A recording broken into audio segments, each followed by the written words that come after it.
So tonight, we come together not only to enjoy this wonderful food, wine, and great conversation, but also to make a meaningful impact in the lives of folks with rare disease. And we're really excited to share a specific story about that with you tonight. I'm Jessie Content. I've been in the field of genetic counseling for almost 2 decades. And that's given me a really helpful lens into what it looks like for folks experiencing a diagnostic odyssey. It takes a long time, it can be extremely frustrating. Patients trying to search for treatments for their rare conditions. It's an all too common story. So I'm really excited and honored to be here with this panel of experts in urea cycle disorders to get to share their expertise with us tonight.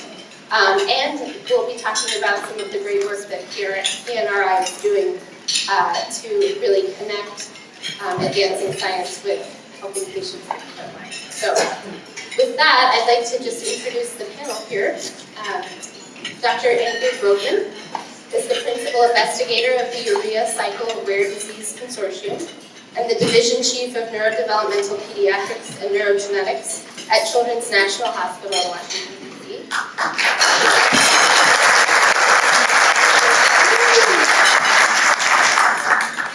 Tresa Warner is the President of the National Urea Cycle Disorders Foundation and the mother of a child with a urea cycle disorder.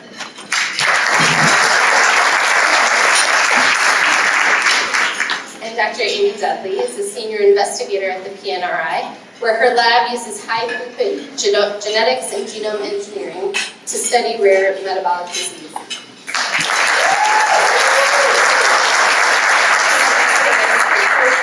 So before we dive into our conversation, we wanted to start by giving you all some background about this condition. So I'm going to start with you, Andrea. Would you mind telling us a little bit more about urea cycle disorders? What are they? What are the symptoms associated with them?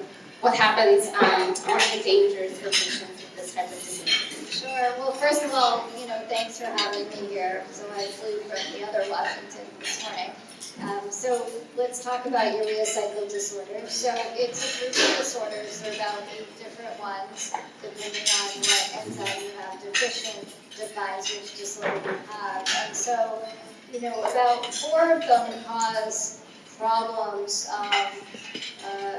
immediate problems, and the others sort of have other symptoms as well. But what are they? So they're problems of basically protein breakdown in your body. So these patients have an inability because of an enzyme deficiency to break down proteins into the smaller units that are then used for cell growth and other functions in the body. And so instead of breaking down the protein, they can build up the nitrogen that they're supposed to break down in the protein. Instead of making other amino acids, builds up and makes ammonia. And so the ammonia can go into the brain and cause a lot of problems like seizures, coma, and even death. If the ammonia levels get very high, you can have swelling in the brain. So having one of these disorders constitutes an emergency, and patients can be sick in the newborn period. So the most severe types of urea cycle disorders can present in the first few days of life. And we actually have a patient today that one of my faculty had called me about while we were in a meeting over lunch today. Or they can present later in life. And so those can also be pretty significant presentations, or they can be milder and come out only when someone has a secondary stressor, such as an illness or having had a surgery, or even postpartum period after having a baby. And so the work that we've been doing in collaboration with Tresa, we're noticing that there are patients presenting at all stages of life. So not just newborn and childhood, but many in their adult years, and several patients over the age of 60 years of age who have had milder symptoms.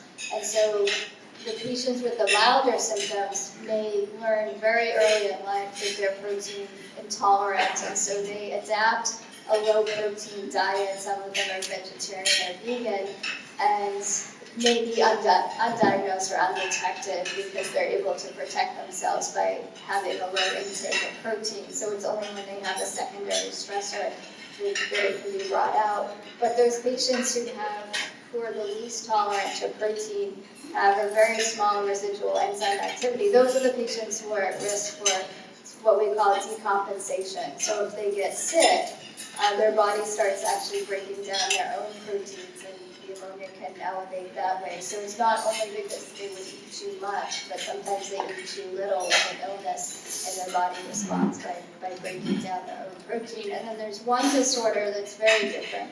It's very rare. It's called arginase deficiency.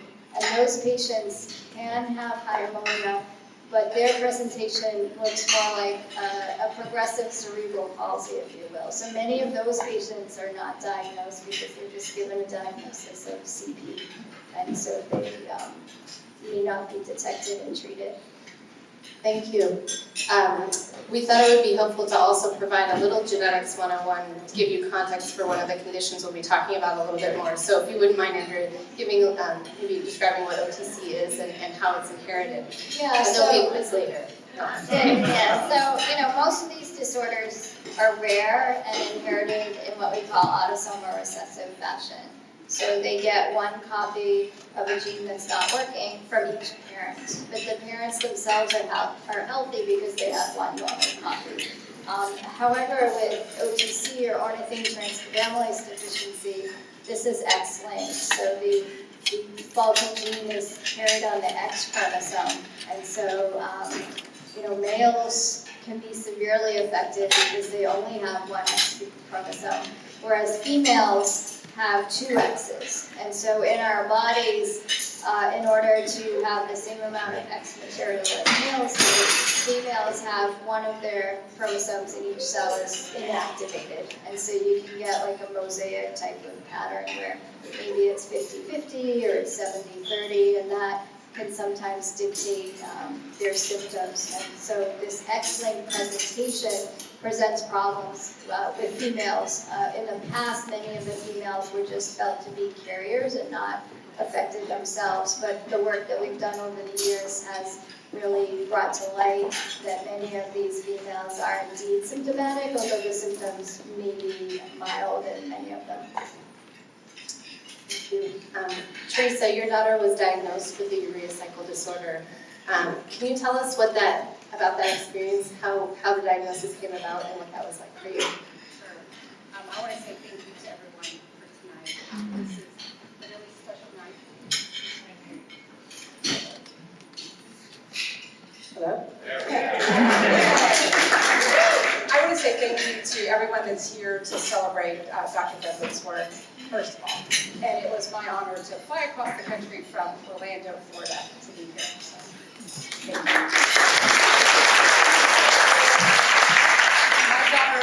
My daughter Lexi, she was born healthy and happy until about 9 months old. She actually had a case of roseola. Roseola is that high fever. And she recovered from that and everything was fine. And then about a week later, we noticed this cry. You know the cry when your kids are tired or cranky? And then you know the cry when they're hurt? This was a cry for help. This was hard to talk about. It was a cry that said, Mom, I need you to pay attention. And then she would throw up uncontrollably. She had a hard time going to sleep. When she went to sleep, she would stay asleep for much longer than she should. She was lethargic. At 9 months, she was cruising furniture. She could stand up and cruise. At 10 months, 11 months, she couldn't sit up. And so we knew we were in trouble. So we started asking for help. Went to a pediatrician. She's fine. You're overreacting. Went back to a pediatrician. Maybe it's autism. She won't look us in the eye. Went to another pediatrician, and I've been to all of the pediatricians in our small little town. And they said, Mom, you're just gonna have, this is your baby. This is who she is. You need to love her. Yes. And then months go by, and anytime that cry would come back, we would take her to the emergency room. They would give her IV and put her on, no diet at all, and she would recover. We would go back home, try, giving her food again, and all the symptoms would come back. And we never considered that it could be food related. We just never thought that that was it. And then there was a children's hospital about 100 miles from us. And one night I said to my husband, we're going and we're not coming home until we have a diagnosis. And we walked in, and we made up a story of why we were there. We were visiting family and something happened and that's why we showed up. And it was 21 days. And a doctor came in the middle of the night and said, we know what it is. It's a urea cycle disorder, it's OTC. We do not have any medication, and we do not have special formula for you. So we'll be back tomorrow. And they left us. And so I went, drove home, got to my house with my AOL dial-up internet, how it sounds.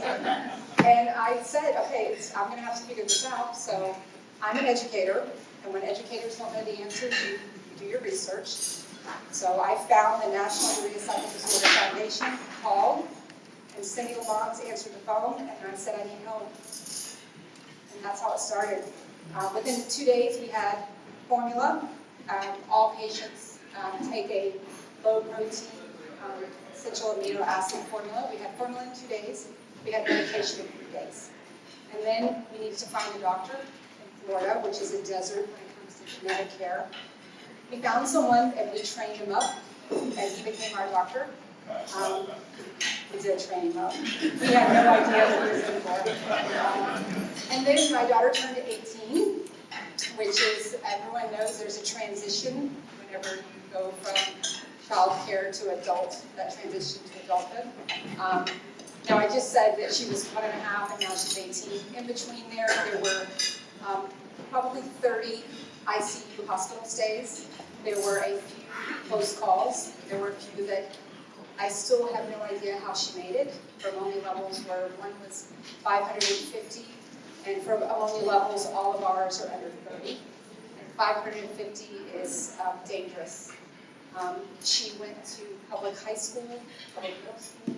Because I'm a teacher, I was able to advocate for those accommodations that she needed and make sure that she had the right teachers and support staff around her.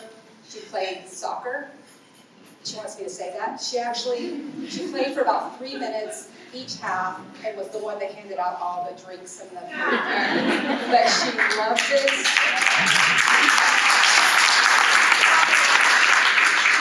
She loved it because she was just one of the girls. And with the urea cycle disorder, you can't see it. So you don't know that they have it. And so it's that hidden thing that is always kind of there in the back of their mind and in the back of families' minds. It's every day. You take medicine 3 times a day. You have to be careful of everything that you eat. Stress is a huge issue for urea cycle disorders. Any changes in the weather. There's a big test next week, and so I need to study what caused all the symptoms to come back. But she graduated from high school and then decided she wanted to be an independent adult. And with this condition, it's just not possible. She needed someone to pay attention when she couldn't. Because when your ammonia level rises, you can't make good decisions. So we discussed what the options were, and her team had told her for the past 15 years that 5 years we'll have gene therapy. And the 5 years would be up, and then they'd say 5 more, and 5 more.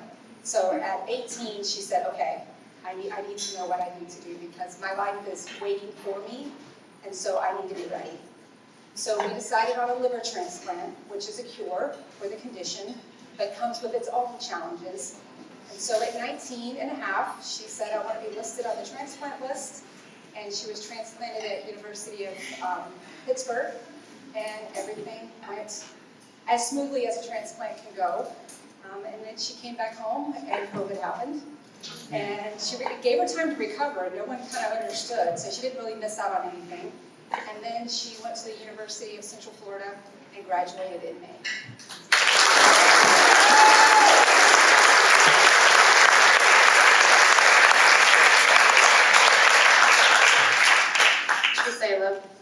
I love your story. It just so perfectly illustrates what the diagnostic odyssey really means, that time from initial symptoms to an actual diagnosis, and the importance of a strong mom helping her to get that diagnosis. My father told me that my attitude was for a reason. It's very admirable. So we know that this is very common in rare disease to have long diagnostic odysseys, and its urea cycle disorders are no exception to that. Aimée, your lab developed a method to improve the speed and accuracy of diagnosis of one of the urea cycle disorders using yeast, which really is very exciting to me that this has, so I'd really love for you to share your research with us. Yes, so thank you. Thanks very much, Tresa, for being here, Andrea for being here, Jesse for being here. So yeast. A lot of people are really surprised to find out that in addition to making all the nice wine and all the nice bread, and if you've had a beer, that there are actually thousands of research labs around the world that use yeast as a laboratory system. And so why do we do that?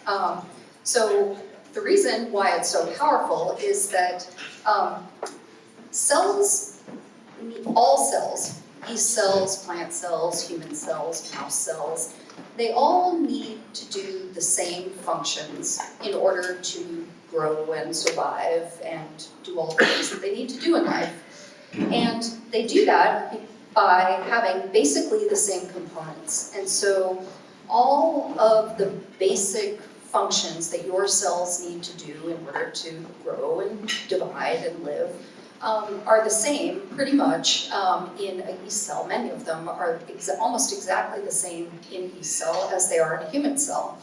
And in cases like a lot of the genes that, when they go wrong, will cause inherited metabolic disease, like the urea cycle disorders, like OTC deficiency, many of those genes are so similar between yeast and humans that we can actually take the human gene and put it into a yeast cell, and it will actually be able to functionally replace, it'll be able to perform the function that we've taken out of the yeast cell.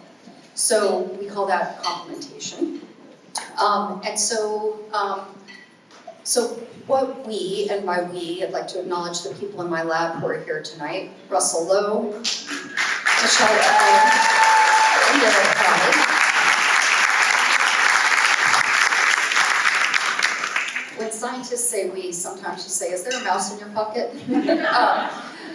So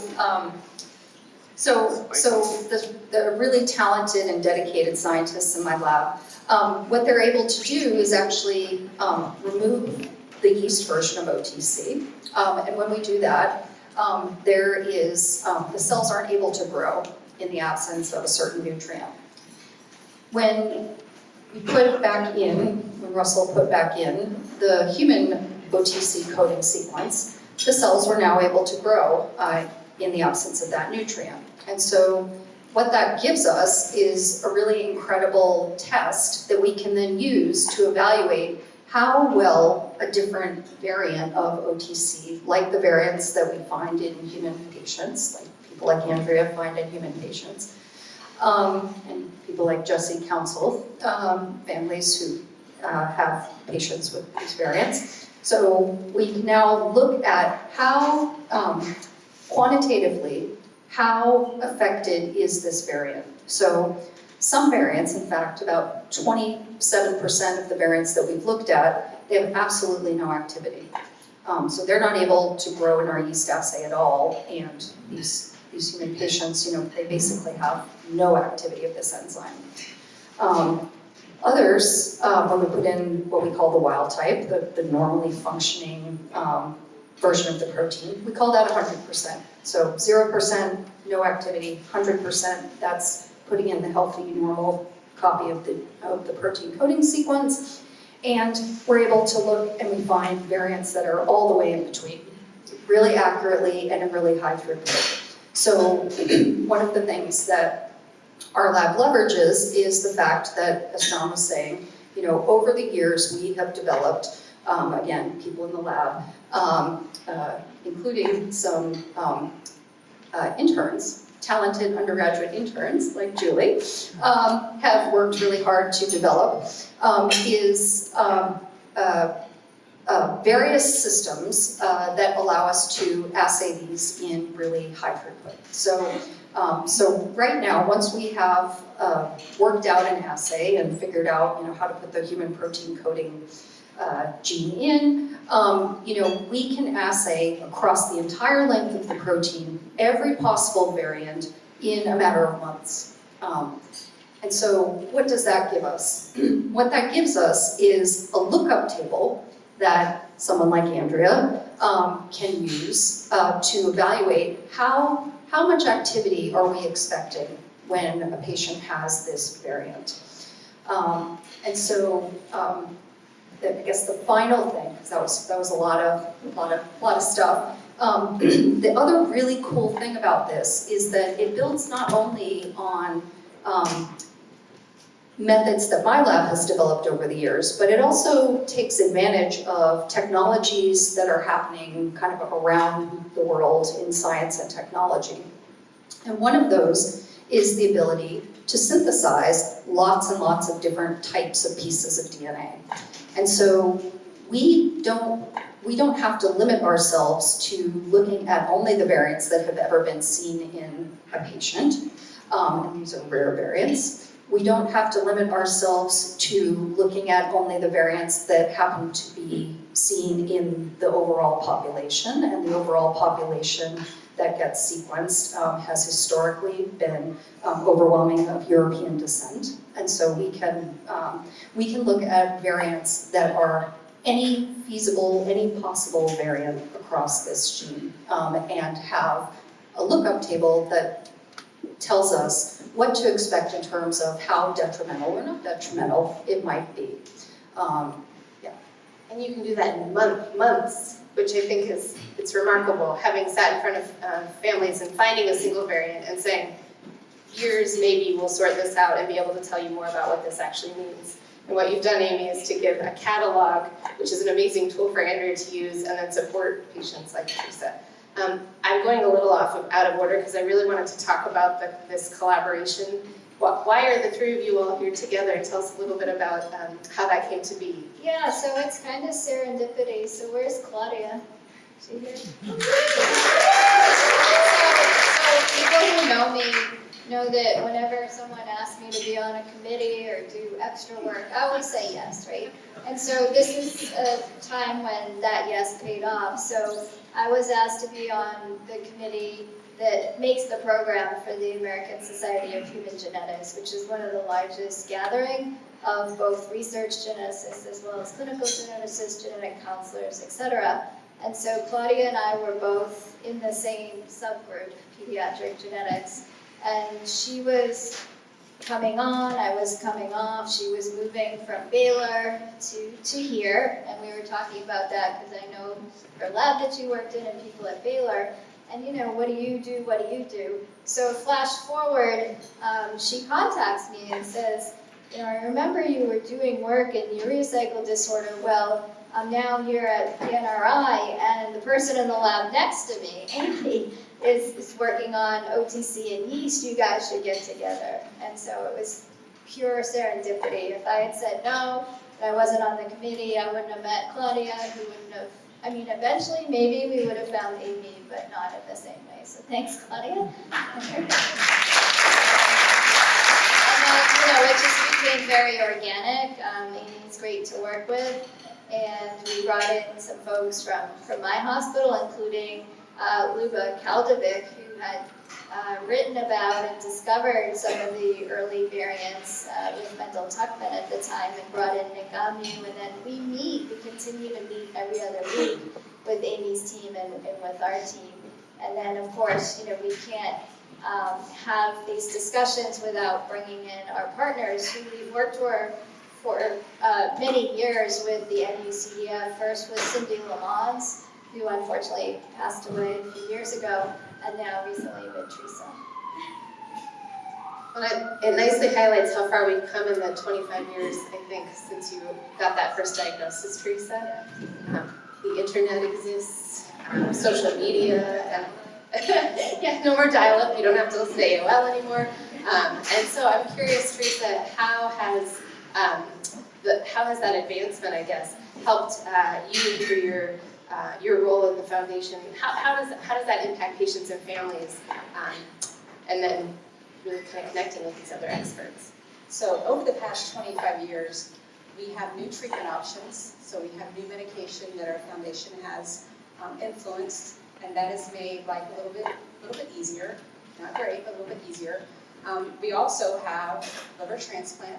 It was not an option 25 years ago because the outcomes were just not where they needed to be.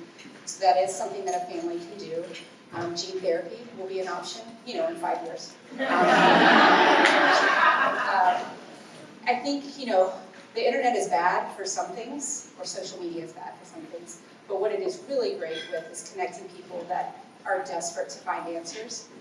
And if you know a rare disease mom or family, they're like no other, and it's like a dog with a bone, just dare us not to find the right answers.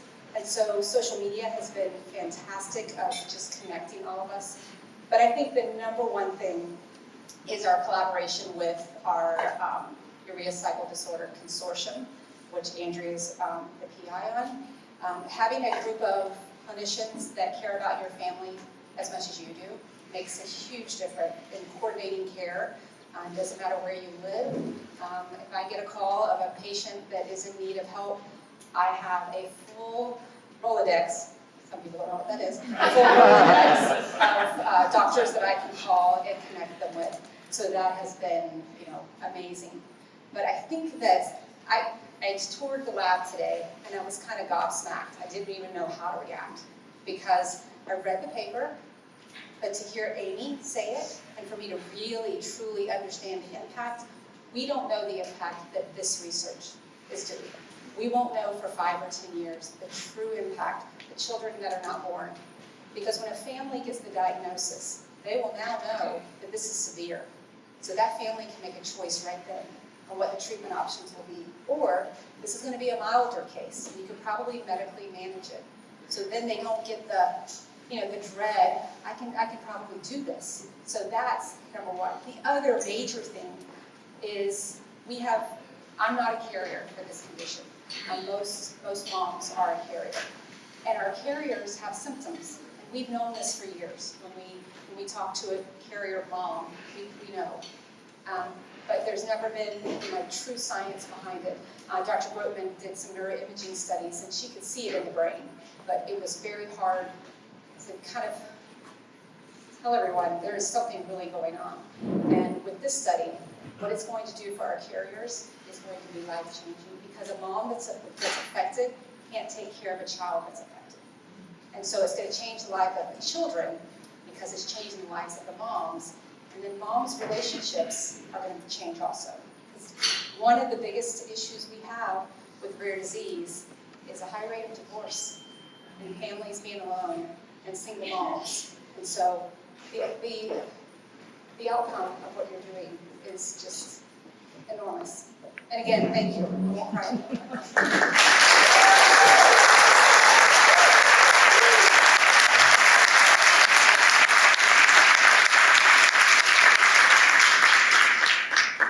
It's a lovely segue into thinking, which is exactly where I went when I read Amy's paper, and I got so excited after seeing your lab, reading your paper, and then wrote to you right away and said, what else can you do? So as we look forward into the future, say 5 years from now or on, what other opportunities do we have to replicate this in other diseases? Yeah, that's a great question. So, as I mentioned before, there are many processes that are the same in yeast cells and human cells. And so there are easily 300 different metabolic disease genes that we believe we should be able to tackle in yeast.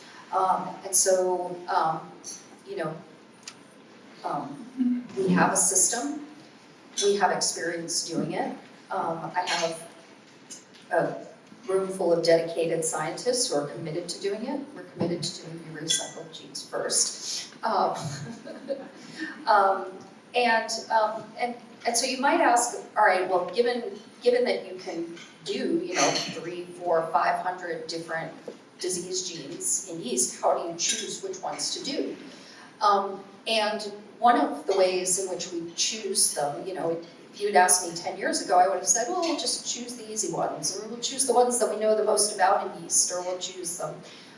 But knowing what I know now, the way I would choose them is really having close, dedicated collaborators, both at the level of the clinical collaborators, people like Andrea and her colleagues on the clinical side of Children's National, people like Luba and her husband, Rosana, who are experts in a particular disease domain in human biology.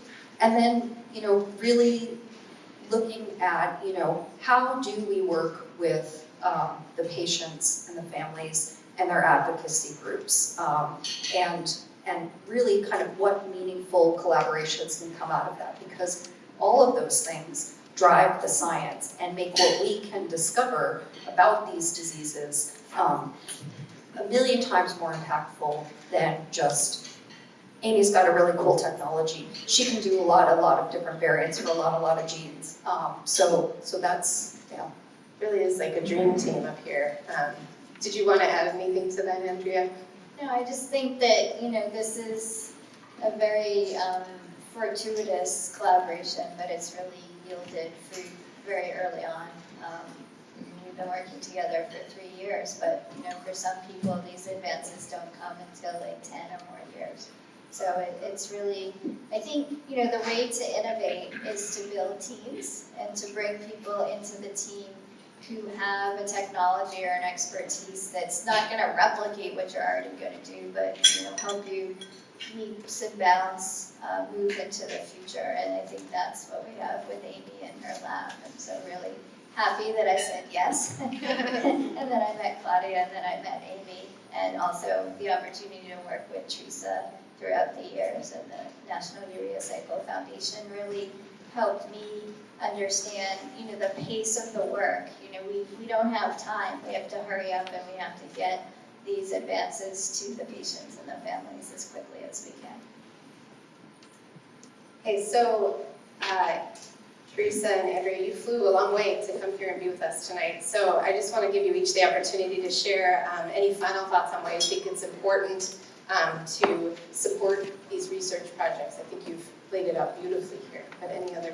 Yeah, I just wanted to come and support Aimée and, help promote the work that she's done.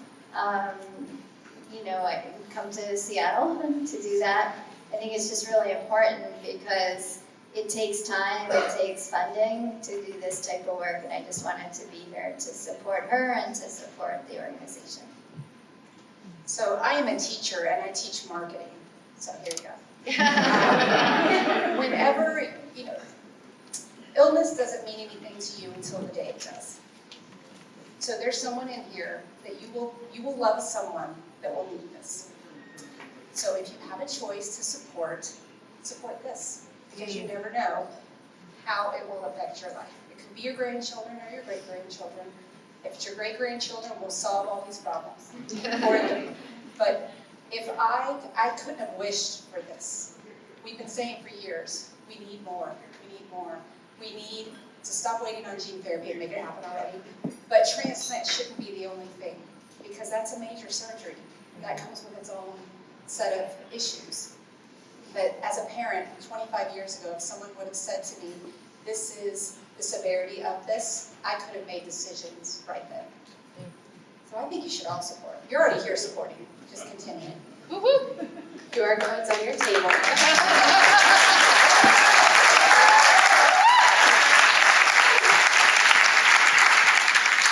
we have time for questions? We do? Wonderful. Okay. Tresa, your story is amazing. I'm really curious, how's she doing today? And any other things that she needs to be careful of? Or? So when you have a liver transplant, you're on immune suppressant medication. And when Lexi was 5, she told us that when she grew up, she was going to work at Disney because we live in Orlando. And we said, oh, bless her heart. And then as she got older, she kept saying, I want to work at Disney. So she went to the University of Central Florida, and they have a program where you can get your master's, believe it or not, in all things Disney. It's called themed entertainment. And that's why she wanted to go there instead of University of Florida, where the whole family went. So she graduated, and we said, okay, now it's your Disney time. And she really thought, she has a degree in graphic design, she thought that she could go to Disney and they would make her a professional. Well, at Disney, you have to work in the park for a year if you're a professional. So she works at the Little Mermaid, and she says, how many in your party? And welcome on. It has been the best experience because living with a rare condition, sometimes you feel a little isolated. We isolated her a little bit too because she could get sick at any time. And so what did we do? We threw her in the busiest place on earth with an immune suppressant. And what's crazy is she's been there for almost a year. She's not gotten sick. She's not gotten sick because she is actively taking care of herself. She starts her master's degree in January, and the mouse is paying for it.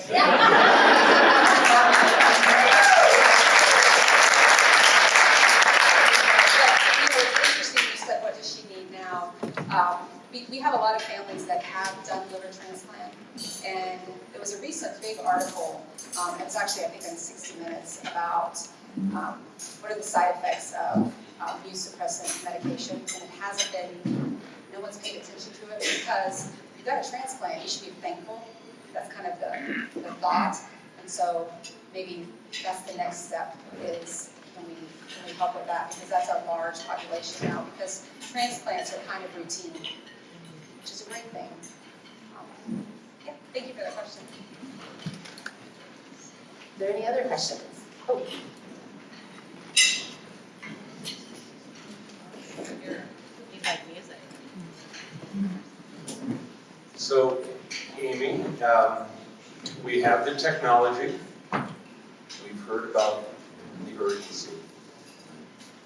What is standing in the way of you getting to those next 300 plus genes? Yeah, so this was a question I was asked, Andrea and I were both at a meeting for the Society of Inherited Metabolic Diseases back in March. And my daughter actually was at the meeting. It was great for her to meet all of you guys. It was very inspiring. And I gave the last talk of the meeting, and it was about an ultra-rare disease, a different one that Russell and the lab worked on. So very last talk of the meeting, people were hanging in there until the end, and the very last question was from a clinician who deals with patients who have rare metabolic diseases, and she said, "This is amazing. Like, this is exactly what we have been asking for. What is it going to take to get this for all of the diseases that we are all studying?" And I said, it's just money.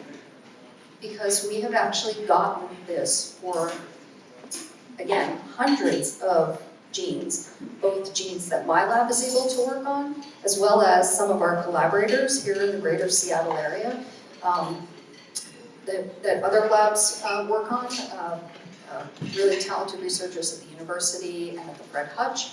And it literally is just money. We know exactly how to do it. And so, in case you were wondering about, your impact, you could enable right now the study of another 10, 20, 30, 40 genes. Whoop, whoop.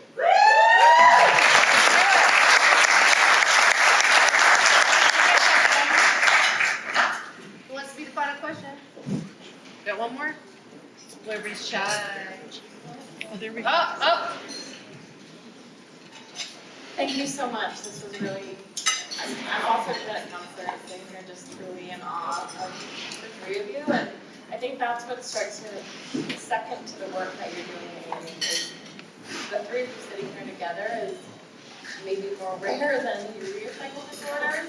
And I think my question is, now having worked together and knowing, I guess we're sort of in these different silos and we come together, what do you say to moms out there and clinicians out there to make this happen? Because even sitting in front of families, knowing there's researchers like you in my backyard, I still don't know how to make that happen.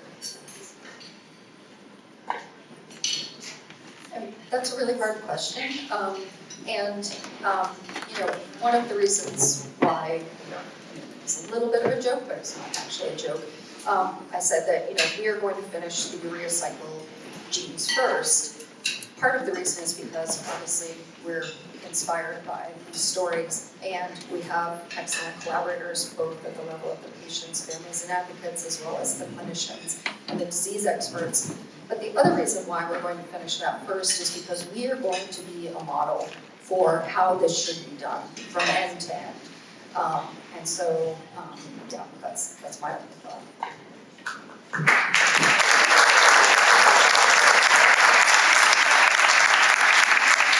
So science really happens at its best when people come out of their silos. I mean, you know, everybody has an area of expertise to contribute, but it's only much better once we bring that all together. And I think, you know, I'm a very collaborative person. I trained across different specialties, neurology, genetics, and so it's just in my nature to kind of work out across boundaries and work together, and I think we just do our best work that way. And, you know, I want this to be a model for other diseases because you just can't stay siloed. I mean, the patient voice is so important in our research, and we need to pay attention to that. We have to find our basic scientists who can really help accelerate the work. So we hope that this model will wake up other diseases and that they'll collaborate with their respective patient groups and scientists who are passionate about the work as well.